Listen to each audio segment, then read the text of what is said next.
मात्र से जो समस्या गुड़िक को आम 2024 जे प्रकार सामना करूँ मुझे आपण मानक कहवाक चाहे 2025 मसीह आम से प्रकार सामना न करूँ एक भिन्न भाव में आम प्रभु सहित से समस्या गुड़िकर आम मैंने सामना करूँ 2024 आम जीवन रे अभाव थिला अनेकों परिवार रे आमे देखो जेहेतु आम अंचल रे बा आम चर्च रे अनेक भाई माने से माने निज निजर बिजनेस करंती निजे निजे काम करंती किछि किछि काम नहीं आमे देखलु 2024 रो शेष आड़ को अनेकों परिवार रे काम गुड़िक बंद हो गला मास मास धरी काम हैला नहीं अनेकों बिजनेस गुड़िक रही गला से समय रे आमे विचलित हेलु मात्र मु आज आपण मानकु कहबाकू चाहे से प्रकार अवस्था थिले मध्य 2024 रे आम विचलित हेबा नहीं आमे साहसर सहित प्रभुंकर सहित ताहाको आमे सामना करबा ए सब समस्या गुड़िक आम मानक जीवन रहिबो ए विषय हबकुक कौन कहउछंती चलंतु आमे समस्त जानिथिबा चिन्हा परिचय वाक्य हबकुक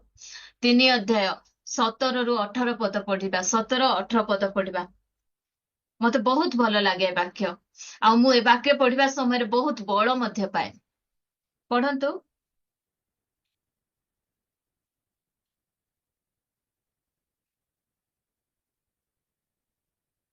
टिके कष्ट बाहर बाटा बाहर केते लागे हबकुक 3 17 आ 18 कारण जदि वृक्ष पुष्पित नहिब किय बा द्राक्षालतारे फल न फलिब ओ क्षेत्र खाद्य द्रव्य उत्पन्न न करिब खुआड़ू मेषपल उच्छिन्न हेब आ गोठरे गोरुपल नथिब तथापि मु सदाप्रभुଙ୍କ ठारे आनंद करिबि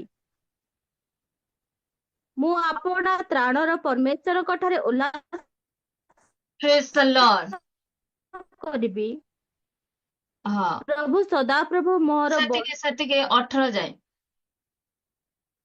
स्थान रे जने पुरातन नियम रो व्यक्ति गोटे नूतन नियम रो भाषा कहउछंती हबकुक के पुरातन नियम रो व्यक्ति मात्र तांकर भाषा केमती गोटे नूतन नियम रो भाषा से कहउछंती नूतन नियम रो भाषा केमती से कहउछंती मोर बिजनेस ठप हो जाऊ गाड़ी ईएमआई बांधवा पाई पैसा ठीक समय न मिलू घर भड़ा देवा पाई पैसा न मिलू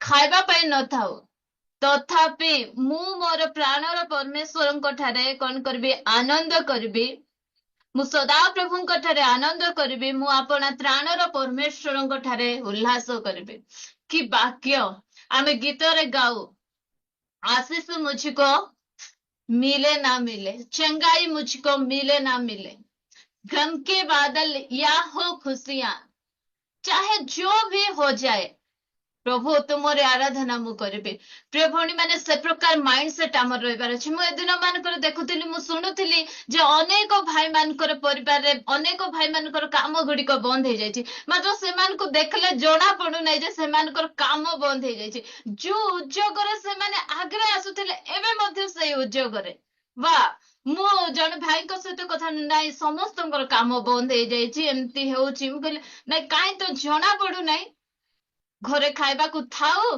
कि न थाऊ मात्र आमे प्रभु को धन्यवाद देवाटा आमे केबे उना करूना सेतिपे मु प्रभु को गौरव दिए महिमा करे हमर उपासना चर्च प्रत्येक भाई मान को प्रत्येक परिवार प्रत्येक भौणी मान को काम बंद है काम नहीं करिस नदी सुखी जाउची आसु नहीं मात्र सेमानकर आनंद सेमानकर मुखर जाऊ नहीं फास्टिंग प्रेयर कहले हाँ शुक्रवार दिन तो दिन को 3 थर डाकले हमर भाई माने उद्योगर सहित पळे आसुचंती Monday Bible study Tuesday Bible study Wednesday माने सब प्रार्थना रे से माने काम नै बोले घरे मुह सुखाई बसु नांती पूरा आनंदर सहित आ धन्यवाद देबाटा मध्ये कम नै पूरा खुशी सहित पैसा थाऊ न थाऊ आमर प्रभु आमर सहित अछंती आमर आनंद काठरे प्रभु एथर लेखुचंती ना गीत रचक गोठरे गोरु पल न थाऊ मोर पॉकेट रे पैसा न थाऊ तथापि मु काठरे आनंद करिबी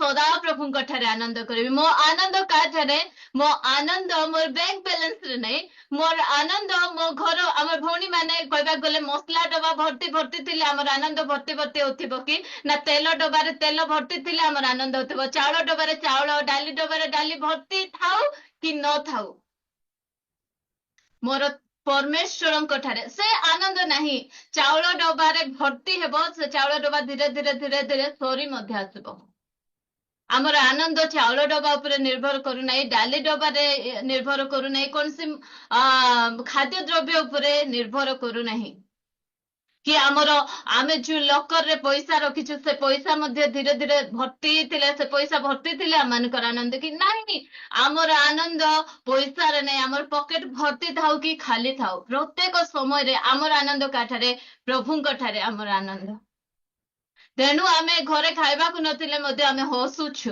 आमर मुखरे गोटे तेज अछि लोक माने भाबे ए माने केमती कोठरु बड़ पाउछंती ए माने एंती खुशी रे रहि पार आमे टेंशन हे जाउनो आमर बीपी हाई हे जाउने ए बाहा काम नै केमती करबो बोले आमे विचलित हे जाउना हूं आमे प्रभुंक ठारे आनंद करूछु कारण आमर आनंद कौनसी आमानकर पार्थिव विषय वस्तु उपरे निर्भर करे नहीं आमर आनंद प्रभुंक ठारे काहेकि ना आमे सर्वदा तांको सम्मुख रे आमे वास करूछु तांकर उपस्थिति मध्य रहूछु गीत संगीत लेखा गला ताहांकर सम्मुख रे आनंदर पूर्णता थाए आउ सेही आनंद से आमान को देछंती मु कहबा को चाहे प्रिय भौनी माने आमे सकाले उठी कौन खाइबु कौन पीबु बोले आमे खोजी बुलु ना आमे कौन खोजी बुलछु प्रभु तुमर छामुरे टिके हमको दरकार तुमर उपस्थिति आमानको दरकार तुमर सानिध्य आमानको दरकार आमे यहाँ खोजी बोलुछु मु गोटे वाक्य देखु देखु मु देखुथिले जदि पाइबी ताहेले मु आपण मानक निकट रखिबी बहुत सुंदर लागला से वाक्य देखंतु जो माने परमेश्वरंकर हां 40 रो गीत संहिता 40 रो 16 पद पढंतु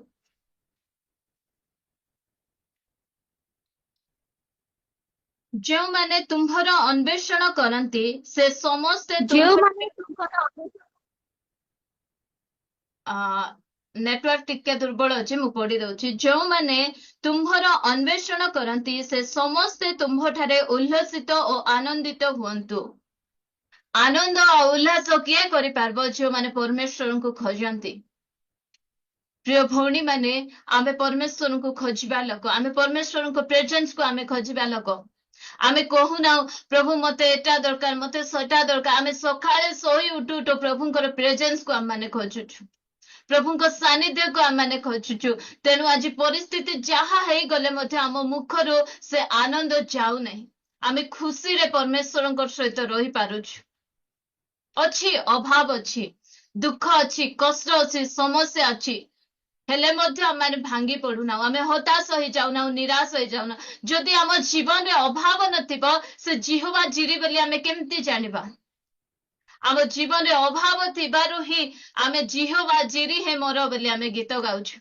आमे जानि पारुछु जे से जिहोवा जिरी आमानकर समस्तकर अभाव को से मोचन करिवे से आम मानकर प्रतिपालक आ से जेबे आम मानकर प्रतिपालक आमर अभाव मध्य केबे हेबो नै से मोर प्रतिपालक मो पुओ झियो को केबे से भूखरे रहिबा पाई देबे नै से मोर प्रतिपालक से मोर यत्न नहीं जानी छंती एई भरोसा एई विश्वास आम ठारे अछि तेनु आमे सदा प्रभुंक ठारे आनंद करूछु आमर बिजनेस ठप हेउ आमर ड्रीमिरी वृक्ष पुष्पित न हो आमर द्राक्षालता फल न फळु जित्य वृक्षर मध्य फल न पड़ू आमर गोठर गोरु पल मध्य धीरे धीरे धीरे धीरे कमी कमी जाऊ आमर बिजनेस धीरे धीरे डाउन हे जाऊ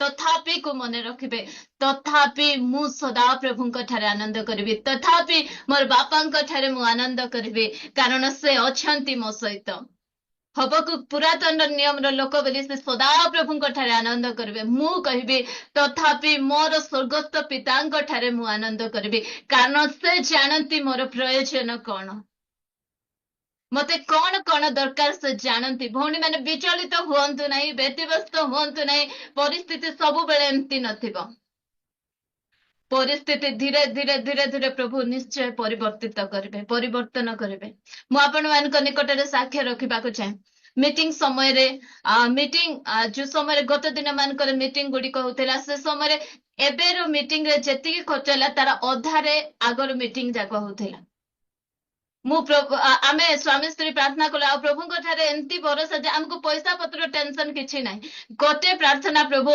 मीटिंग द्वारा लोक माने आशीर्वाद प्राप्त होंतु लोक माने मन परिवर्तन करंतु बाकी जहाँ आवश्यक प्रभु बहुत सुंदर भाव से जगाइले मु भाविली गत दिन मानकर मीटिंग करबा समय मु तो टिके विचलित हो जाउथली कुहाडु आइबो केंती ए वर्ष मते काहे विचलित लागला नाही तापरे मु साहस पाइली नाइ नाइ प्रभु अछंती मु भाबुथिली मु जाहो मु टिके स्पिरिचुअल टिके बढ़ी छि हेले बोली बसी बसी भाबुथिली से दिन मानकर तो मु बहुत बारी ढेजिबार कुहाडु पैसा हेबो केंती हेबो कोन हेबो मात्र ए वर्ष मते काहे विचलित लागु नाही मु भाबिली ए वर्ष मोर आत्मिक जीवन रे उन्नति हेछि प्रभु अछंती आ से सब कर देबे आमे अनेक समय बसी भाबो एटा हेबो नै सेटा हेबो नै बोली गाल रे हाथ दे बसले कोन हेइ जिवो कि किछि हेबो नै से जहा करबाटा से करबे तेनु हमकु विचलित हेबार नै प्रिय भणी में आमे विचलित न हो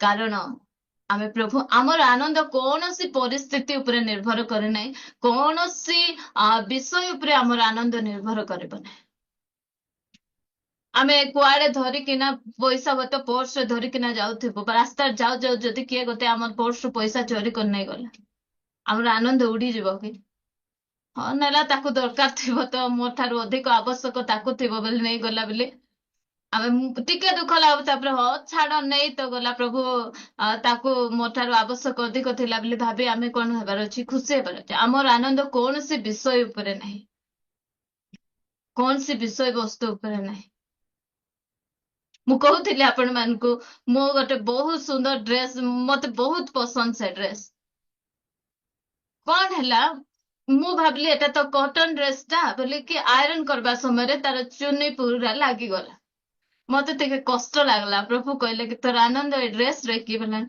नहीं प्रभु नहीं मोर आनंद ए ड्रेस ऊपर नहीं तुम थारे ही अछि आमर एमती जिनस जाक आसुथिबो नष्ट होउथिबो से आमर आनंद ता उपरे आमे निर्भर रखिबा नै प्रिय भणी माने आमर आनंद सर्वदा सदा प्रभु ठारे रहू नले आमर अमार जाक भर्ती थिले आमे खुशी करबा अमार खाली जाउथिले आमर आनंद गुडी को सरी जाउथिबो से प्रकार आमे न हो प्रत्येक समय आमर आनंद परमेश्वर ठारे थाउ आ आमर त्राणकर्ता ठारे आमे सर्वदा उल्लास करू थाउ आ एक विषय आमे देखि जिबा आज बहुत अल्प समय आपण मानक सहित कथबार्ता हेबाक चाहे फिलिपियो 4:4 आमे समस्त मुखस्थ करिछु जदि कार के कहिबाको चाहुचंती अनम्यूट करी कहि पारबे सर्वदा प्रभुଙ୍କ ଠାରେ आनंद कर पुनश्च कहूची आनंद कर सर्वदा प्रभुଙ୍କ ଠାରେ आनंद कर पुनश्च कहूची आनंद कर दाऊद सॉरी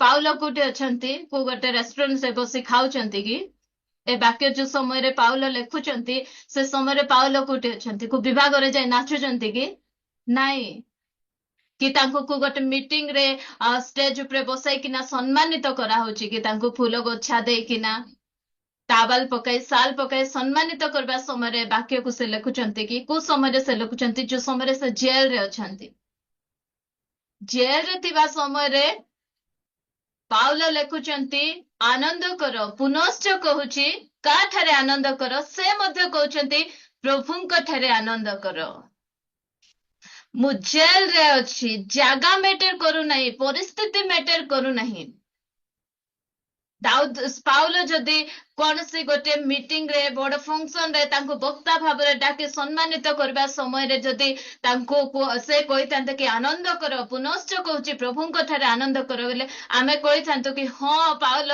तुमर परिस्थिति बढ़िया अछि तुमको लोक माने डाके सम्मान देउचंती साल देउचंती मीटिंग सरला परे मोटा अंकर लफाफा मध्ये तुमको देबे सेथि पई तुमे कहूची आनंद कर से जगह रे रही तांको सम्मानित करबा समय से कहउनांती को जगह रे से रोचंती जेल रे अछंती आउ से समय रे जेल जाको बहुत कदर्य जेल जाको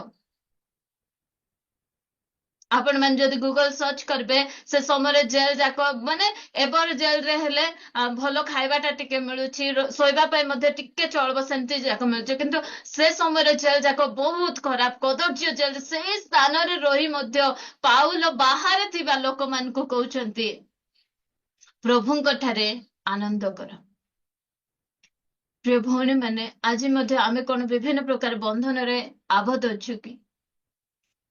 ଆମେ ଆନନ୍ଦ କରିପାରୁନୁ? ଆମର ଆନନ୍ଦକୁ କିଏ ଚୋରି କରି ନେଇ ଯାଇଛି କି?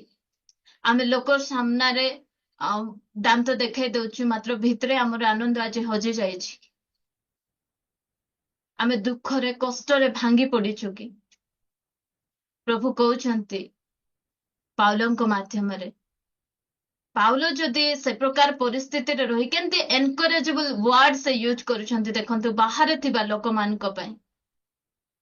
ଆମେ କହିବା କଥା, ଯୋଉମାନେ ବାହାରେ ଅଛୁ, ଜେଲରେ ସାକ୍ଷାତ କରିବାକୁ ଗଲା ସମୟରେ ପାଉଲଙ୍କୁ ସାନ୍ତ୍ୱନା ଦେବା କଥା, ପାଉଲ ଭାଇ ବ୍ୟସ୍ତ ହୁଅ ନାହିଁ, ଆମେ କିଛି ଗୋଟେ ଓକିଲକୁ ଧରାଧରି କରୁଛୁ, ତୁମେ ବ୍ୟସ୍ତ ହୁଅ ନାହିଁ, ପ୍ରାର୍ଥନା କର ବୋଲି କହିବା କଥା। ମାତ୍ର ସେ ଉଲ୍ଟା କହୁଛନ୍ତି କି ନାଇଁ ନାଇଁ, ତୁମେ ମାନେ ଆନନ୍ଦ କର, ପୁନଶ୍ଚ କହୁଛି ଆନନ୍ଦ କର। ସେଠି ବସିକିନା ସେ ତାଙ୍କର ମାନେ ଜେଲରେ ଥିବା ମାତମ ସେ ମନାଉନାହାନ୍ତି, ଦୁଃଖ ସେ ମନାଉନାହାନ୍ତି, ସେ ସ୍ଥାନରେ ବସି ତାଙ୍କର ସୌଭାଗ୍ୟ ବୋଲି ଭାବୁଛନ୍ତି ଯେ ବଢିଆ ହେଲା ମତେ ଜେଲରେ ଆଣି ରଖୁଛନ୍ତି, ମତେ ଆହୁରି ଟାଇମ ମିଳୁଛି, ମୁଁ ବସିକିନା ପତ୍ର ଲେଖିବି ବୋଲି ସେ ଅନେକ ଗୁଡିଏ ପତ୍ର ଗୁଡିକ ଜେଲରୁ ଲେଖୁଛନ୍ତି। ଆମର ପରିସ୍ଥିତି ବିଗିଡି ଯିବା ସମୟରେ ଆମେ ସେମିତି ପଜିଟିଭଲି ନେବାର ଅଛି। ଏବେ ଅନେକଙ୍କର କାମ ଗୁଡିକ ନାହିଁ, ସେ ସମୟରେ ଭାଇମାନେ ମଧ୍ୟ ପ୍ରଭୁଙ୍କୁ ଧନ୍ୟବାଦ ଦେଇ ଘରେ ବସିବା କଥା। ଆଉ ପ୍ରଭୁ ତୁମେ ସମୟ ଦେଇଛ, ଉପବାସରେ ସମୟ ବିତାଇବା କଥା, ବାଇବଲ ପଢିବାର ଅଛି। ଆମେ ଅନେକ ସମୟରେ ଗୀତ ଗାଉନା, ଆମର ପାଖରେ ଟାଇମ ନାହିଁ, ଆମେ ବାଇବଲ ପଢି ପାରୁନୁ, ପ୍ରାର୍ଥନା କରିପାରୁନୁ, ତେଣୁ ପ୍ରଭୁ ଆମମାନଙ୍କୁ ଅନେକ ସମୟ ଗୁଡିକ ଦିଅନ୍ତି। ଠିକ ଅଛି, କାମ ଦାମ ସବୁ ବନ୍ଦ, ଆକ୍ସିଡେଣ୍ଟ ମଧ୍ୟ ପ୍ରଭୁ ଅନେକ ସମୟରେ କରାନ୍ତି। ବେଶୀ ବ୍ୟସ୍ତ ହେଇ ଧାଁ ଧପଡ ହେଇ ବୁଲୁଛୁ ନା, ଟିକେ ଗୋଡ ହାତ ଭାଙ୍ଗିକିନା ଘରେ ବସିଲେ ତତେ ସମୟ ମିଳିବ, ବସିକିନା କଣ କରେ, ପ୍ରାର୍ଥନା କରେ, ବାଇବଲ ଧ୍ୟାନ କରେ। ଆମେ ପ୍ରଭୁଙ୍କୁ କହୁ, ପ୍ରଭୁ ଟାଇମ ନାହିଁ ପ୍ରଭୁ ମତେ ବାଇବଲ ପଢିବା ପାଇଁ, ପ୍ରାର୍ଥନା କରିବା ପାଇଁ, ତ ପ୍ରଭୁ ସମୟ ମଧ୍ୟ ଦେଇ ଜାଣନ୍ତି। ସେବା କାର୍ଯ୍ୟରେ ହୁଏତ ପାଉଲ ବହୁତ ବ୍ୟସ୍ତ ଥିଲେ, ତେଣୁ ପ୍ରଭୁ ତାଙ୍କୁ ଜେଲରେ ନେଇ ରଖିବା ସମୟରେ ଅନେକ ପତ୍ର ଗୁଡିକ ସେ ଅନେକ ମଣ୍ଡଳୀକୁ ସେ ଲେଖୁଛନ୍ତି। ପ୍ରିୟ ଭଉଣୀ ମାନେ, ପରିସ୍ଥିତିକୁ ଆମେ ପରିସ୍ଥିତି ଅନୁସାରେ ଚାଲିବା ନାହିଁ, ପରିସ୍ଥିତିକୁ ପ୍ରଭୁଙ୍କ ଅନୁଯାୟୀ ଆମେ ଚଲାଇବାର ଆବଶ୍ୟକତା ରହିଛି।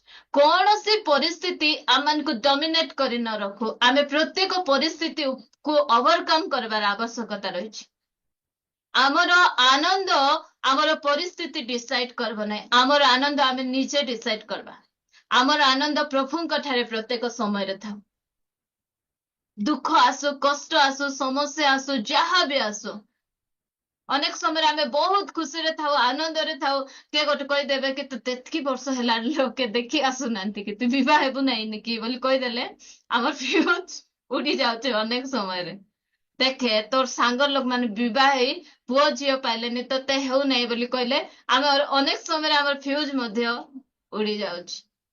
କିଏ ଆସି ପଚାରୁଥିବ, ଏବେ ଯାଇ ତୁମର ପିଲାକୁ ବିବାହ କରିନ ବୋଲି କହିଲେ, ହେଇନାଇଁ ତ ହେଇନାଇଁ, ଯେବେ ପ୍ରଭୁ କରବାର ଥିଲେ କରବ। ଆମର ଆନନ୍ଦ କୌଣସି ବାହାଘର ଉପରେ ନିର୍ଭର କରୁନାହିଁ। ପ୍ରଭୁ ଯେବେ ଦେବାଟା, ତେବେ ଯାହାକୁ ରଖିଛନ୍ତି ବୋଲେ ତାର ସହିତ ଆମମାନଙ୍କୁ ସଂଯୁକ୍ତ କରିବେ। ଯଦି କରୁନାହାନ୍ତି, ସେ ଅତି ଶୀଘ୍ର ଆସିବାକୁ ଯାଉଛନ୍ତି, ଏମିତି ଏକା ଆମେ ତାଙ୍କର ସହିତ ପଳେଇଛୁ, କିଛି ଅସୁବିଧା ନାହିଁ। ଏସବୁ ବିଷୟ ପାଇଁ ୱରିଡ୍ ହୁଅନ୍ତୁ ନାହିଁ। ମୋର ଭାଇ ଭଉଣୀର ମଧ୍ୟ ଏଜ୍ ହେଲାନି, ସେମାନଙ୍କର ମଧ୍ୟ ଏବେ ଯାଏ ହେଇନାହିଁ। ଅନେକ ପଚାରନ୍ତି, ହଁ ହେବ। ମୋ ମା କେବେ ୱରିଡ୍ ହୁଅନ୍ତି ନାହିଁ, ମୁଁ ଟିକେ କେତେବେଳେ ଦୀପୀର ବାହାଘର ଟିକେ କରିଦେଇଥିଲେ ଭଲ ହେଇଥାନ୍ତା ବୋଲେ ମୋ ମା କହିବେ, ମତେ ବହୁତ ଖୁସି ଲାଗେ, ପ୍ରଭୁ ଯେବେ ରଖିଥିବେ ତେବେ ହେବ, ସମୟ ସମସ୍ତଙ୍କର ଅଛି। ମୋ ଠାରୁ ମୋ ଭଉଣୀ ଠାରୁ ସାନ ମୋର କଜନ ସିଷ୍ଟର ମ୍ୟାରେଜ ଏବେ ଅଛି ଫେବୃଆରୀରେ। ମୁଁ ଭାବିଲି ମା ଟିକେ ଦୁଃଖ କରୁଥିବ ବୋଲି ତାକୁ ସାନ୍ତ୍ୱନା ଦେବାକୁ ଯାଇକିନା ସେ ମତେ 2-4ଟା ବାକ୍ୟ ଶୁଣେଇ ଦେଲାରୁ ମୁଁ ପଳେଇଲି। ମାନେ ଆମର ଆନନ୍ଦ କୌଣସି ବିଷୟରେ ମଧ୍ୟ ନ ରହୁ ପ୍ରିୟ ଭଉଣୀ, ତାର ହେଉଛି ହେଉ। ପ୍ରଭୁ ଯାହାକୁ ଯୋଉ ସମୟରେ ଯାହା ଦେବା କଥା ତାହା ଦେବେ, ସେଥିପାଇଁ ଆମେ ଅଧିକ ବ୍ୟତିବ୍ୟସ୍ତ ହୋଇ ଆମର ଆନନ୍ଦକୁ ଆମେ ନ ହରାଉ। ଦେଖନ୍ତୁ, ଯୋଉ ସମୟରେ ପାଉଲ ଆଉ ଶିଲା ଜେଲ ମଧ୍ୟରେ ଅଛନ୍ତି, ପ୍ରେରିତ 16 ଅଧ୍ୟାୟ 25 ଆଉ 26 ପଦ, ଯିବା ତାଙ୍କ ପାଖକୁ ଟିକେ। କିନ୍ତୁ ପ୍ରାୟ ମଧ୍ୟରାତ୍ରରେ ପାଉଲ ଓ ଶିଲା ଈଶ୍ୱରଙ୍କ ନିକଟରେ ପ୍ରାର୍ଥନା ଓ ସ୍ତବଗାନ କରୁଥିଲେ, ଆଉ ବନ୍ଦୀମାନେ ଶୁଣୁଥିଲେ। ସେତେବେଳେ ହଠାତ୍ ଏପରି ମହାଭୂମିକମ୍ପ ହେଲା ଯେ କାରାଗାରର ଭିତ୍ତିମୂଳ କମ୍ପିବାକୁ ଲାଗିଲା, ଆଉ ତତ୍କ୍ଷଣାତ୍ ସମସ୍ତ ଦ୍ୱାର ମେଲା ହୋଇଗଲା। ପୁଣି ପ୍ରତ୍ୟେକ ଜଣର ବନ୍ଧନ ଫିଟିଗଲା। ଏଥି ହାଲେଲୁୟା। ଦେଖନ୍ତୁ ସେମାନେ କେମିତି ଅବସ୍ଥାରେ ଅଛନ୍ତି, 24 ପଦ ପଢନ୍ତୁ। ସେ ଏହି ପ୍ରକାର ଦୃଢ ଆଜ୍ଞା ପ୍ରାପ୍ତ ହୋଇ ସେମାନଙ୍କୁ ଭିତର କାରାଗାରରେ ନିକ୍ଷେପ କରି ସେମାନଙ୍କ ପାଦରେ ହରିକାଠ ଲଗାଇଦେଲେ। ହଁ, ସେମାନେ କେମିତି ବନ୍ଧନ ଅବସ୍ଥାରେ ଅଛନ୍ତି, ସେମାନଙ୍କୁ ବାନ୍ଧିକିନା ରଖାଯାଇଛି, ମାତ୍ର ସେମାନେ କଣ କରୁଛନ୍ତି? ଆରାଧନା କରୁଛନ୍ତି। ମୁଁ କହିବାକୁ ଚାହେଁ, ପରମେଶ୍ୱରଙ୍କର ଆରାଧନା ଉପାସନା କରିବା ପାଇଁ କୌଣସି ସ୍ଥାନ, କାଳ, ପାତ୍ର କିଛି ମ୍ୟାଟର କରେ ନାହିଁ। ଯେକୌଣସି ସ୍ଥାନରେ, ଯେକୌଣସି ଅବସ୍ଥାରେ ଆମେ ତାଙ୍କର ଆରାଧନା କରିପାରିବା, ତାଙ୍କର ପ୍ରଶଂସା କରିପାରିବା। ପାଉଲ ଆଉ ଶିଲାକୁ ବନ୍ଧା ହେଇକିନା ରଖାଯାଇଛି। ସେମାନେ କହିପାରିଥାନ୍ତେ, ହଁ ଟିକେ ମନେ ମନେ ଟିକେ ସହି ସହିକିନା ପ୍ରାର୍ଥନା କରିଦେଲେ ହେଇଯିବ ନାହିଁ କି? ନାଇଁ, ସେମାନଙ୍କର ଉଦ୍యోଗ ଦେଖନ୍ତୁ। ସେମାନେ ବନ୍ଧା, ହୁଏତ ସେମାନେ ଏମିତି ବାନ୍ଧିକିନା ଅଛନ୍ତି, ସେମାନେ ଏମିତି ଏମିତି ଏମିତି ଏମିତି ମଧ୍ୟ ତାଳି ମଧ୍ୟ ମାରୁଥିବେ। ସେ ବନ୍ଧନ ଅବସ୍ଥାରେ ମଧ୍ୟ ତାଳି ମାରିକିନା ପରମେଶ୍ୱରଙ୍କର ଆରାଧନା ଉପାସନା କରୁଛନ୍ତି। କି ଉଦ୍యోଗ ସେମାନଙ୍କର! ଏ ବନ୍ଧନରେ ଥିବା ଲୋକ ଯୋଉ ସମୟରେ ଆରାଧନା କରୁଛନ୍ତି, ଲୋକମାନଙ୍କର ବନ୍ଧନ ଫିଟି ଯାଉଛି। କି ୱଣ୍ଡରଫୁଲ ନା! ବନ୍ଧନ ଅବସ୍ଥାରେ ଥାଏ ଏ ପ୍ରକାର ଆରାଧନା କରାଯାଉଛି। ମାନେ ପରିସ୍ଥିତି କିଛି ମାୟନେ କରୁନାହିଁ। ଆମେ କେମିତି ଅବସ୍ଥାରେ ଅଛୁ, ଆମମାନଙ୍କର ଶାରୀରିକ ଅବସ୍ଥା ଯେ ପ୍ରକାର ଥାଉ, ଆମେ ପରମେଶ୍ୱରଙ୍କର ଆରାଧନା କରିପାରିବା। ଉଦ୍యోଗ, ସେମାନଙ୍କର ସେ ଉଦ୍యోଗ, ସେ ପ୍ରଭୁଙ୍କ ଠାରେ ସେ ଆନନ୍ଦ, ଏମିତି ସ୍ତବ ଗାନ କଲେ ଯେ ଭିତ୍ତିମୂଳ କମ୍ପିବାକୁ ଲାଗିଲା। ଆମେ ଆଜି ମୁକ୍ତ ଅବସ୍ଥାରେ ଅଛୁ, ମାତ୍ର ଆମର ଆରାଧନାରେ ଅନେକ ଜଣ ବନ୍ଧନଗ୍ରସ୍ତ ହେଇଯାଉଛନ୍ତି। ମାତ୍ର ଏମାନେ ବନ୍ଧନ ଅବସ୍ଥାରେ ଥାଇ ଆରାଧନା କରୁଛନ୍ତି, ଅନେକ ଜଣ ବନ୍ଧନ ମୁକ୍ତ ହେଇଯାଉଛନ୍ତି। ପ୍ରିୟ ଭଉଣୀମାନେ, ଆମେ ମଧ୍ୟ ପ୍ରାର୍ଥନା କରିବାର ଆବଶ୍ୟକତା ରହିଛି। ମୋର ଆରାଧନାରେ, ମୋର ଉପାସନାରେ ଅନେକ ଜଣ ବନ୍ଧନ ମୁକ୍ତ ହେବାର ଅଛି। ଯୋଉ ସମୟରେ ମୁଁ ଧନ୍ୟବାଦ ଦେଉଥିବି, ପ୍ରଶଂସା କରୁଥିବି, ମୋ ସାଇଡରେ ଥିବା ଲୋକ ଯଦି ଚୁପ୍ ହେଇ ବସିଛି, ପ୍ରଭୁ ଏତିକି ଅନୁଗ୍ରହ କର, ଏ ଯୋଉ ବନ୍ଧନରେ ଅଛି, ୟାକୁ ଯୋଉ ମୁକ ଭୂତ ଲାଗିଛି, ପ୍ରଭୁ ଏ ମୁକ ଭୂତରୁ ଏ ମୁକ୍ତ ହେଉ ବୋଲି ଆମର ଆରାଧନା ଏ ପ୍ରକାର ହେବାର ଅଛି। ଆମ ସାଇଡରେ, ଆମର ପଛରେ, ଆଗରେ ଥିବା ଲୋକମାନେ ବନ୍ଧନ ମୁକ୍ତ ହେବାର ଅଛି। ଆମେ ସେ ପ୍ରକାର ଧନ୍ୟବାଦ, ସେ ପ୍ରକାର ସ୍ତବ ଗାନ କରିବାର ଆବଶ୍ୟକତା ରହିଛି। କାରଣ ଆମରି ଆରାଧନା ବନ୍ଧନ ମୁକ୍ତ ହେବାର ଆବଶ୍ୟକତା ରହିଛି। ଆମେ ବନ୍ଧନରେ ଅଛୁ, ଆମର ପରିସ୍ଥିତି ଭଲ ନାହିଁ, ମାତ୍ର ଆମେ ଚର୍ଚ୍ଚରେ ଆସିଲେ ବା ଯେକୌଣସି ସ୍ଥାନରେ ଆମେ ରହୁ, ଯୋଉ ଆମେ ପରମେଶ୍ୱରଙ୍କର ଆରାଧନା ଆମେ କରିବାର ଆବଶ୍ୟକତା। କାରଣ ଆମର ଆରାଧନା, ଆମର ସ୍ତବଗାନ, ଆମର ପ୍ରାର୍ଥନା ଅନେକଙ୍କୁ ବନ୍ଧନ ମୁକ୍ତ କରିବ। ଅନେକ ଜଣ ବନ୍ଧନରୁ ବାହାରିବେ। ପ୍ରଭୁ ଆମମାନଙ୍କୁ ସେତିକି ଶକ୍ତି ଦେଇଛନ୍ତି। ଯଦି ଆମର ପରିସ୍ଥିତିକୁ ଦେଖି ଆମେ ଦେଖୁ, ଅନେକ ସମୟରେ ଯୋଉମାନେ ପୁଲପିଟ୍ କୁ ଆସନ୍ତି, ସେମାନେ ବିଭିନ୍ନ ପ୍ରକାର ଦୁଃଖରେ ଆବଦ୍ଧ ହେଇଥାନ୍ତି। ଅନେକ ପ୍ରକାର ଦୁଃଖ ସେମାନଙ୍କ ଜୀବନରେ ଥାଏ, ଅନେକ ସମସ୍ୟା ଦେଇ ସେମାନେ ଯାଉଥାନ୍ତି, ପ୍ରଭୁଙ୍କର ଦାସ ମାନେ ମଧ୍ୟ। ମାତ୍ର ସେମାନଙ୍କର ସମସ୍ୟାକୁ ସେମାନେ ପୁଲପିଟ୍ ଆଗରେ ବଖାଣନ୍ତି ନାହିଁ। ସେମାନେ ବନ୍ଧନରେ ଥିବେ, ମାତ୍ର ସେମାନଙ୍କର ଚେଷ୍ଟା କଣ? ମଣ୍ଡଳୀ ବନ୍ଧନ ମୁକ୍ତ ହେଉ ବୋଲି। ସମସ୍ୟା ଆମ ଜୀବନରେ ମଧ୍ୟ ଅନେକ ଥିବ। ଏବେ ମୁଁ କହିବାକୁ ଚାହେଁ, ଆମକୁ ମଧ୍ୟ ଗୋଟେ ଘରର ଆବଶ୍ୟକତା ରହିଛି। ମାତ୍ର ଆମେ ଅନ୍ୟମାନଙ୍କର ଘର ଗୁଡିକ ଯେମିତି ହେବ, ପ୍ରଭୁ ତୁମେ ସାହାଯ୍ୟ କର ବୋଲି ଆମେ ପ୍ରାର୍ଥନା କରୁ। ଯୋଉମାନଙ୍କର ଘର ଅଧାରେ ରହିଯାଇଛି, ସେମାନଙ୍କର ଘର ଗୁଡିକ ଶୀଘ୍ର ଶୀଘ୍ର ହେଇଯାଉ, କମ୍ପ୍ଲିଟ ହେଇଯାଉ ବୋଲି ଆମେ ପ୍ରାର୍ଥନା କରୁ। କାରଣ ଆମକୁ ମତେ ଆକା ନାହିଁ, ଆରେ ମୁଇଁ ତାର ପାଇଁ ପ୍ରାର୍ଥନା କରିବି, ଏ ପ୍ରକାର ମନୋଭାବ ଆମେ ନ କରୁ।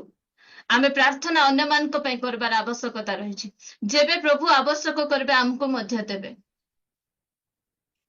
ଏମାନଙ୍କର ପାଇଁ ପ୍ରାର୍ଥନା, ଅନେକ ସମୟରେ ଆମର ପୁଅ ଝିଅର ବାହାଘର ହଉନଥିବ, ମାତ୍ର ଆମେ ଅନ୍ୟମାନଙ୍କ ପାଇଁ ପ୍ରାର୍ଥନା କଲେ ଅନ୍ୟମାନଙ୍କର ହେଇଯାଉଥିବ।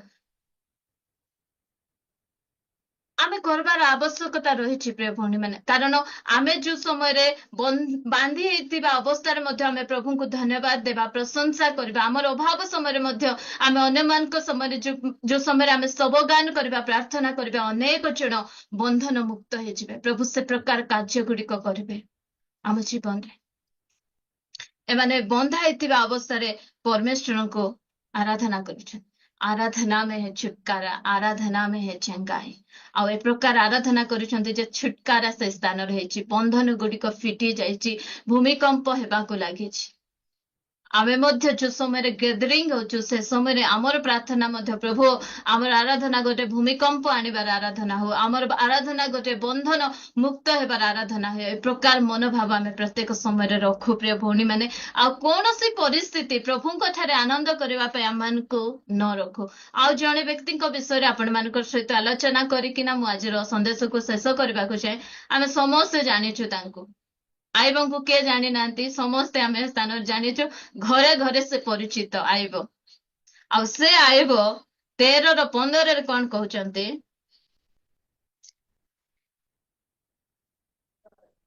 ସେ ମୋତେ ବଧ କଲେ ହେଁ ମୁଁ ତାହାଙ୍କ ପାଇଁ ଅପେକ୍ଷା କରିବି, ତଥାପି ମୁଁ ତାହାଙ୍କ ଛାମୁରେ ଆପଣା ପଥ ସମର୍ଥନ କରିବି। ହଁ, ଯୋଉ ସମୟରେ ସାଙ୍ଗମାନେ ଆସି ତାଙ୍କୁ ଟଣ୍ଟ ମାରୁଛନ୍ତି, ସେ ସମୟରେ ଏ ପ୍ରାଣ ମୋର ନାହିଁ, ସେ ଦେଇଛନ୍ତି। ସେ ଯଦି ମତେ ମାରି ମଧ୍ୟ ଦିଅନ୍ତି, ଅନେକ ସମୟରେ କହନ୍ତି ନା, ଏତେ ପ୍ରାର୍ଥନା ପାଠ କରୁଛ, ତମର ଘରେ ଏତେ ସମସ୍ୟା, ତୁମର ସମସ୍ୟାର ସମାଧାନ କାହିଁକି ହଉନାହିଁ? ଅନେକ କୁହନ୍ତି ଆମମାନଙ୍କୁ ଏ ପ୍ରକାର, ତୁମର ଘରୁ ଅଭାବ ଯାଉନାହିଁ, ତୁମର ଘରୁ ରୋଗ ଛାଡୁନାହିଁ,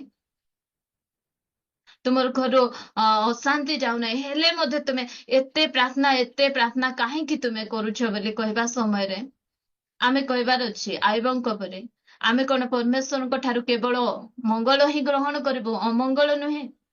ସେତିକି କଣ, ସେ ମତେ ମାରିଦେଲେ ମଧ୍ୟ ତଥାପି ମୁଁ ତାହାଙ୍କ ଛାମୁରେ ଆପଣା ପକ୍ଷ ସମର୍ଥନ କରିବି। ସେ କେବେ ଅନ୍ୟାୟ ପରମେଶ୍ୱର ନାହିଁ, ସେ ମୋ ପ୍ରତି କେବେ ମଧ୍ୟ ଅନ୍ୟାୟ କରିବେ ନାହିଁ। ସେ ମତେ ମାରିବେ, ମୋର ଦେହ ଯାକ ଘା ହେଇଛି, ମନା ନାହିଁ। ସେ ମତେ ମାରି ଦିଅନ୍ତୁ, ବୋଧ କରନ୍ତୁ, ମୁଁ ପାଉଁଶ ଗଦାରେ ବସି ମଧ୍ୟ ମୁଁ ତାଙ୍କର ଆରାଧନା କରିବି, ତାଙ୍କର ଉପାସନା କରିବି। କାରଣ ମୁଁ ଜାଣିଛି ଏ ଜୀବନ ତାଙ୍କର ଅଟେ। ଆହୁରି ମୋର ଆନନ୍ଦ ମୋର ଶରୀରର ସୁସ୍ଥତା ଉପରେ ନିର୍ଭର କରେ ନାହିଁ, ତାଙ୍କ ଠାରେ ମୋର ଆନନ୍ଦକୁ ମୁଁ ରଖିବାକୁ ଚାହେଁ। ବୋଧ କରିବା ପାଇଁ ସେ ବୋଧ କଲେ ହିଁ ବହୁତ ବଢିଆ ଲାଗିଲା। ସେ ମତେ ବୋଧ କଲେ ହିଁ ମୁଁ ତାହାଙ୍କ ପାଇଁ ଅପେକ୍ଷା କରିବି, ତଥାପି ମୁଁ ତାହାଙ୍କ ଛାମୁରେ ଆପଣା ପଥ ସମର୍ଥନ କରିବି। ମୁଁ ଅଲଗା ପଥ ଧରିବି ନାହିଁ, ମୁଁ ତାଙ୍କର ପଥରେ ହିଁ, ସେ ଯୋଉ ପଥରେ ମତେ ଚାଲିବାକୁ କହିଛନ୍ତି ସେଇ ପଥରେ ହିଁ ମୁଁ ଚାଲିବି। ଆଉ ଗୋଟେ କଥା ସେ କହୁଛନ୍ତି 19:25, ମୋର ମୁକ୍ତିକର୍ତ୍ତା ଜୀବିତ, ଶେଷରେ ସେ ପୃଥିବୀ ଉପରେ ଠିଆ ହେବେ। ମୁଁ ଜାଣିଛି ମୋର ଅବସ୍ଥା ଏବେ ଭଲ ନାହିଁ, ସେଥିପାଇଁ ତ ମାନେ ମତେ ଏ ପ୍ରକାର କଥା କହୁଛୁ। ଗୀତ 42:3-5 ପଢିଯିବା। ଯୋଉ ସମୟରେ ଆମେ ଦୁଃଖରେ ଥାଉ, କଷ୍ଟରେ ଥାଉ, ଆମେ କିଛି ସମସ୍ୟା ଦେଇ ଗତି କରୁଥାଉ, ବିଭିନ୍ନ ପ୍ରକାର ମିତ୍ର ଗୁଡିକ ଆମମାନଙ୍କ ନିକଟରେ ଆସି ଏ ପ୍ରକାର କଥା ଗୁଡିକ କୁହନ୍ତି, ଯୋଉ ସମୟରେ କି ଆମେ ସେମାନଙ୍କୁ କଣ ରିପ୍ଲାଏ ଦେବାର ଆବଶ୍ୟକତା ରହିଛି? ମୋହର ଲତକ ଦିବାରାତ୍ର ମୋହର ଭକ୍ଷ୍ୟ ହୋଇଅଛି, କାରଣ ଲୋକମାନେ ନିତ୍ୟ ମୋତେ କହନ୍ତି, ତୁମ୍ଭର ପରମେଶ୍ୱର କାହାନ୍ତି? ମୁଁ କିପରି ଲୋକରଣ୍ୟ ସହିତ ଯାତ୍ରା କଲି, ପୁଣି ଆନନ୍ଦ ଓ ପ୍ରଶଂସା ଧ୍ୱନି ସହିତ ପର୍ବ ପାଳନକାରୀ ଜନତାକୁ ପରମେଶ୍ୱରଙ୍କ ଗୃହକୁ ଘେନିଗଲି। ଏହି କଥା ସବୁ ସ୍ମରଣ କରି ମୁଁ ଆପଣା ପ୍ରାଣ ଆପଣା ଅନ୍ତରରେ ଢାଳି ଦେଉଅଛି। ହେ ମୋହର ପ୍ରାଣ, ତୁ କାହିଁକି ଶୋକାକୁଳ ହେଉଅଛୁ? ତୁ କାହିଁକି ମୋ ଅନ୍ତରରେ ଅସ୍ଥିର ହେଉଅଛୁ? ପରମେଶ୍ୱରଙ୍କ ଠାରେ ଭରସା ରଖ, କାରଣ ମୁଁ ତାହାଙ୍କ ଶ୍ରୀମୁଖର ପ୍ରସନ୍ନତା ସକାଶୁ ପୁନର୍ବାର ତାହାଙ୍କର ପ୍ରଶଂସା କରିବି। ହଁ, ଯୋଉ ସମୟରେ ଲୋକମାନେ ପଚାରିବେ ତୁମର ପରମେଶ୍ୱର କୁଆଡେ ଯାଇଛନ୍ତି, ତୁମର ପରମେଶ୍ୱର ନାହାନ୍ତି କି? ତୁମର ଘରେ ଏତେ ଅଭାବ ହେଉଛି, ତୁମର ପରମେଶ୍ୱର କଣ ଦେଖୁନଥିଲେ ତୁମେ ଏତେ ରୋଗରେ ଯାଉଛ, ଏତେ ସମସ୍ୟାରେ ଯାଉଛ? ସେ ସମୟରେ କହିବାର ଅଛି, ଲୋକମାନେ କହିବା ସମୟରେ ମୁଁ ଦୁଃଖରେ ଅଛି, ମାତ୍ର ମୋର ପରମେଶ୍ୱରଙ୍କ ଠାରେ ଭରସା ଅଛି। ଆମର ମନକୁ ଆମେ ବୁଝାଇବାର ଅଛି, ରେ ମନ, ତୁ କାହିଁକି ଶୋକାକୁଳ ହଉଛୁ? ପରମେଶ୍ୱରଙ୍କ ଠାରେ ଭରସା ରଖେ। ଏମିତି ଗୋଟେ ସମୟ ଆସୁଛି, ଦେଖନ୍ତୁ, କାରଣ ମୁଁ ତାହାଙ୍କର ଶ୍ରୀମୁଖର ପ୍ରସନ୍ନତା ସକାଶୁ ପୁନର୍ବାର ତାହାଙ୍କର ପ୍ରଶଂସା କରିବି, ତାଙ୍କର ଆରାଧନା କରିବି, ତାଙ୍କର ଉପାସନା କରିବି। ମୋର ଆରାଧନା, ମୋର ଉପାସନା କରିବାଟା ମୁଁ କେବେ ମଧ୍ୟ ବନ୍ଦ କରିବି ନାହିଁ। ଯେ ପ୍ରକାର ପରିସ୍ଥିତିରେ ହଉ, ଅଭାବରେ ଯାଉଛନ୍ତି, ନିନ୍ଦାରେ ଯାଉଛନ୍ତି, ତାଡନା ମଧ୍ୟ ଦେଇ ଯାଉଛନ୍ତି, ସେ ସମୟରେ ମଧ୍ୟ ପରମେଶ୍ୱରଙ୍କୁ ଧନ୍ୟବାଦ କରନ୍ତୁ, ପ୍ରଶଂସା କରନ୍ତୁ, ଆରାଧନା କରନ୍ତୁ। ମୁଁ କହିବାକୁ ଚାହେଁ ପ୍ରିୟ ଭଉଣୀ ମାନେ, ଯୋଉ ସମୟରେ ଆମେ ପାଳକୀୟ ସେବା କାର୍ଯ୍ୟକୁ ଆସିଲୁ, ବହୁତ କଷ୍ଟ, ଇଭେନ ସାହିରେ ମଧ୍ୟ ଆମକୁ ବିଭିନ୍ନ ପ୍ରକାର ସମସ୍ୟା ଗୁଡିକ ଦେଇ ଗତି କରିବାକୁ ପଡିଲା। ଯୋଉ ସମୟରେ ଆଙ୍କେ ପ୍ରଭୁଙ୍କ ଦାସ କଣ୍ଟ୍ରାକ୍ଟର ଥିଲେ ସେ ସମୟରେ ଆମେ ଯାଇକିନା ଯାହାକୁ ବି କଳନ୍ତର ଏମିତି ପଇସା ମାଗିଲେ ସେମାନେ ବହୁତ ଶୀଘ୍ର ଶୀଘ୍ର ଆମମାନଙ୍କୁ ଦେଇ ଦଉଥିଲେ। ହଉ ଠିକ ଅଛି ନିଅ କିଛି କେବେ ଦେବ ବୋଲି ମଧ୍ୟ ଆମମାନଙ୍କୁ ପଚାରୁ ନଥିଲେ। ଆଉ ଯେତିକି କହିଲେ ସେତିକି କାଢିକିନା ଦେଇ ଦଉଥିଲେ। ମାତ୍ର କିଛି ବର୍ଷ କାମ ବନ୍ଦ ହେଲା ପରେ ମୁଁ ଥରେ ଜଣକ ଯେ ଆମମାନଙ୍କୁ ଦିଅନ୍ତି ତାଙ୍କ ପାଖକୁ ମୁଁ ଗଲି ଆହୁରି ପିଲାମାନଙ୍କର ଆଡମିସନ ପାଇଁ ସେ ସମୟରେ କିଛି ପଇସାର ଆବଶ୍ୟକତା ଥିଲା ତ ଆଉ ଏତିକି ଦରକାର ଅଛି ଦେବେ କି ସେ ଡାଇରେକ୍ଟ ମନା କଲେ। ତାପରେ ମୁଁ ଦେଖିଲି ଆଉ ଜଣକୁ ସେ ପଇସା କାଢିକିନା ଦେଲେ। ସେ ସମୟରେ ମତେ ଟିକେ ଖରାପ ଲାଗିଲା। ତାପରେ ମୁଁ ପ୍ରଭୁଙ୍କୁ କହିଲି ପ୍ରଭୁଙ୍କୁ ମୁଁ ଧନ୍ୟବାଦ ଦେଲି। ଆଉ ପ୍ରଭୁ ଯୋଉ ସମୟରେ ସେଇ ଅବସ୍ଥାରେ ଲୋକମାନେ ଆମମାନଙ୍କୁ ଭରସା କରୁଥିଲେ ଆଉ ଏମିତି ପଇସା ପତ୍ର ଆମମାନଙ୍କୁ ଦେଇ ଦଉଥିଲେ ମାତ୍ର ଏ ସମୟରେ ମାଗି ଗଲେ କାହିଁକି ନା କିଛି ତ କାମ କରୁନାହିଁ କୁଆଡୁ ଏମାନଙ୍କୁ ପଇସା ଆଇବ ବୋଲି ଏ ସମୟରେ ଦେଉନାହାନ୍ତି। ସେ ଅପମାନ ସମୟରେ ମଧ୍ୟ ମୁଁ ପ୍ରଭୁଙ୍କୁ ଧନ୍ୟବାଦ ଦେଲି। ଆଉ ଗୋଟେ କଥା ସେଇ ଅପମାନ ସମୟରେ ମୁଁ ଶିଖିଲି ଆଉ କେବେ ପିଲାମାନଙ୍କର ଆଡମିସନ ପାଇଁ ଆମମାନଙ୍କୁ କାହା ଆଗରେ ହାତ ପତେଇବାକୁ ପଡୁନାହିଁ। ପ୍ରଭୁ ସେ ପ୍ରକାର ଭାବରେ ଆମମାନଙ୍କୁ ସାହାଯ୍ୟ କଲେ ଆହୁରି ସେ ଠିକ ଶିଖେଇଲେ। ସେଇ ଅପମାନ ସମୟରେ ମଧ୍ୟ ମୁଁ ବିଚଳିତ ହେଲେନି। ଆଉ ଗୋଟେ ପ୍ରାର୍ଥନା କଲି ପ୍ରଭୁ ପ୍ରଭୁ ଏଇ ସାହିର ଲୋକମାନଙ୍କୁ ତୁମେ ଦେଖାଅ ଯେ ପ୍ରଭୁଙ୍କର ଦାସ ମାନେ କି ପ୍ରକାର ରହିବେ। ଆଉ ପ୍ରଭୁ ନିଶ୍ଚିନ୍ତ ରୂପେ ସେ ସବୁ ମଧ୍ୟ ଯୋଉମାନଙ୍କ ଆଗରେ ଯୋଉମାନେ ଭାବୁଛନ୍ତି କି ପ୍ରଭୁଙ୍କ ଦାସ ମାନେ ତୁଚ୍ଛ କିଛି ନାହିଁ ବୋଲି ସେମାନଙ୍କ ନିମନ୍ତେ ପ୍ରଭୁ ନିଶ୍ଚିତ ଭାବରେ ପ୍ରତ୍ୟେକ କ୍ଷେତ୍ରରେ ଆର୍ଥିକ କ୍ଷେତ୍ରରେ ମଧ୍ୟ ଆମମାନଙ୍କୁ ଉଠେଇବେ। ସେଥିପାଇଁ ବିଚଳିତ ହେବାର ଆବଶ୍ୟକତା ନାହିଁ। ସେ ଅପମାନର ସମୟରେ ମଧ୍ୟ ପ୍ରଭୁଙ୍କୁ ଧନ୍ୟବାଦ ପ୍ରଶଂସା ଦେବାର ଆବଶ୍ୟକତା ରହିଛି। ପ୍ରଭୁ ଅନେକ ଗୁଡିଏ ବିଷୟ ଗୁଡିକ ମାଧ୍ୟମ ଦେଇ ପ୍ରଭୁ ଆମମାନଙ୍କୁ କଢାଇ ନିଅନ୍ତି ଆଉ ଆମମାନଙ୍କୁ ସେ ଶିଖାନ୍ତି। ସେ ଅପମାନର ସମୟରେ ଲୋକମାନେ ଯୋଉ ସମୟରେ କାହିଁ ତୁମର ପରମେଶ୍ୱର ସେ ଦିନ ଠାରୁ ମୁଁ ଡିସାଇଡ କଲି ମୁଁ କାହାକୁ ଗୋଟେ ଟଙ୍କାଟେ ମଧ୍ୟ ମାଗିବିନି। ଆଉ ପ୍ରଭୁ ମୋର ସେଇ ଯୋଉ ପ୍ରଭୁ ପରମେଶ୍ୱରଙ୍କ ସହିତ ଯୋଉ କମିଟମେଣ୍ଟ ପ୍ରଭୁ ତୁମେ ଦେଲେ ତ ଦେଲ ନଇଲେ ନାହିଁ ସେ ବିଷୟକୁ ଆଜି ଯାଇ ପ୍ରଭୁ କଢାଇ ଆଣୁଛନ୍ତି। କରୋନା ସମୟର କଥା ସେଟା କୋଭିଡ ଯୋଉ ସମୟରେ ଥିଲା ତା ପୂର୍ବରୁ ବୋଧେ ହେଇଥିବ ମତେ ମନେ ନାହିଁ। ସେ ଦିନ ଠାରୁ ପ୍ରଭୁ ଆମମାନଙ୍କର ଯତ୍ନ ନେଇ ବହୁତ ସୁନ୍ଦର ଭାବରେ ଆମମାନଙ୍କୁ କଢାଇ ଆଣୁଛନ୍ତି ପ୍ରିୟ ଭଉଣୀ ଭାଇ।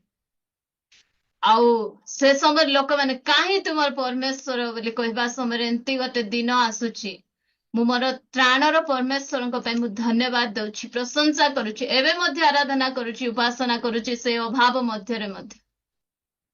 କାରଣ ମୋର ଆନନ୍ଦ ମୋର କୌଣସି ପରିସ୍ଥିତିରେ ନାହିଁ ମୋର ପରମେଶ୍ୱରଙ୍କ ଠାରେ ଅଛି। ଆଉ ଗୋଟେ ବାକ୍ୟ ପଢିକିନା ଆମେ ଫିଲିପ 4:6 ପଢିକିନା ମାନେ ଶେଷ କରିବା।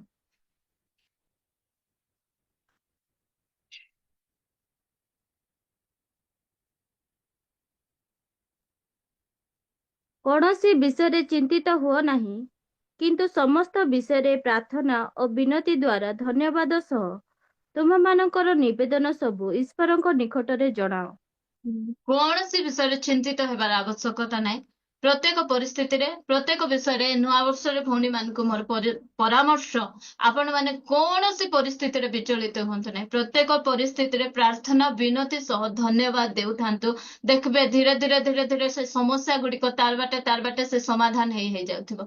ଆମେ ସମସ୍ୟାରେ ମନ ନ ଲଗାଉ ଆମେ ପ୍ରଭୁଙ୍କ ଠାରେ ମନ ଲଗାଉ ଆଉ ପ୍ରତ୍ୟେକ ସମୟରେ ତାଙ୍କୁ ଧନ୍ୟବାଦ ପ୍ରଶଂସା ଆମେ କରୁଥିବା। କାରଣ ପ୍ରାର୍ଥନା ବିନତି ଧନ୍ୟବାଦ ଦ୍ୱାରା ହିଁ ସମସ୍ୟା ଗୁଡିକର ସମାଧାନ ହୁଏ। ଯୋଉ ସମୟରେ ଆମେ ସମସ୍ୟାକୁ ଧରି ବସିବା ଆମେ ସେ ସମସ୍ୟାର ସମାଧାନ ଆମେ ପାଇପାରିବା ନାହିଁ। ମାତ୍ର ଯୋଉ ସମୟରେ ସେ ସମସ୍ୟା ସମୟରେ ମଧ୍ୟ ପ୍ରଭୁଙ୍କୁ ଧନ୍ୟବାଦ ଦଉଥିବା ପ୍ରାର୍ଥନା କରୁଥିବା ବିନତି କରୁଥିବା ଦେଖିବେ ଧୀରେ ଧୀରେ ଧୀରେ ଧୀରେ ଆମେ ଜାଣି ମଧ୍ୟ ପାରିବା ନାହିଁ। ଆମେ ବେଶୀ ବ୍ୟତିବ୍ୟସ୍ତ ମଧ୍ୟ ହେବା ନାହିଁ। ମାତ୍ର ସେ ସମସ୍ୟା ଗୁଡିକ ତାର ସେ ସମାଧାନ ହେଇଯାଇଥିବ। କେତେବେଳେ ଏ ସମସ୍ୟା ସମାଧାନ ହେଲା ବୋଲି ଆମେ ଆଶ୍ଚର୍ଯ୍ୟ ହେଇଯାଉଥିବା। ଯୋଉ ସମୟରେ ପିତର ଜେଲରେ ଥିଲେ ସମସ୍ତେ ଏକାଗ୍ର ଭାବରେ ଗୋଟେ ରୁଦ୍ଧ କୋଠରୀରେ ବସି ପ୍ରାର୍ଥନା କରୁଛନ୍ତି। ତାଙ୍କର ପ୍ରାର୍ଥନାର ଉତ୍ତର ଆସି ପିତର କବାଟ ଠକ୍ ଠକ୍ ମାରିଲା ପରେ ମଧ୍ୟ ଲୋକମାନେ ବିଶ୍ୱାସ କରିପାରୁନାହାନ୍ତି। ଯୋଉ ସମୟରେ ସେ ଭଉଣୀ ଯାଇ ଦେଖିଛନ୍ତି ତୁଇ ବାୟାଣୀଟା ପରା ଏତେ ଶୀଘ୍ର ପିତର ପଳାଇବେ କି ଆମର ଜୀବନରେ ମଧ୍ୟ ସେ ପ୍ରକାର ହେବ ପ୍ରିୟ ଭଉଣୀ ମାନେ।